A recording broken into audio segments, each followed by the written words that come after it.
In the Scarlet Letter, Dimmesdale keeps placing his hand over his heart. Why? All right, so a couple of different thinkings behind this, because in the book, Dimmesdale covers his heart throughout, but the meaning tends to change. So you can probably assume and infer that since Hester Prynne has to wear the Scarlet Letter over her heart, and Dimmesdale is just as guilty in the sin as she is, but he's not, discovered as being complicit, he covers up, his heart basically to show that he is kind of in cahoots with Hester, that he has committed the same sin. But he doesn't have to wear a giant A sewn onto all of his clothes, and so it's just kind of a symbolic gesture.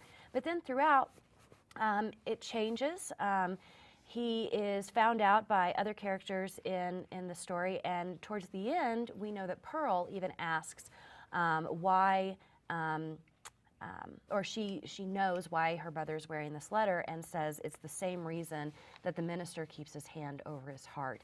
And so it is a symbolic penance almost. And we know throughout the Scarlet Letter, Dimmesdale does show lots of acts of contrition in order to repent for his sin. And this is just one that he almost symbolically does to show that he is with Hester throughout her suffering, even though it's not as public.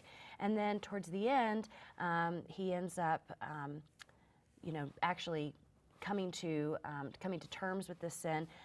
He's not so much of a coward anymore. He's come back as a strong man, and even though he ends up dying in the end, he dies without his hand covering his heart, because now all is known.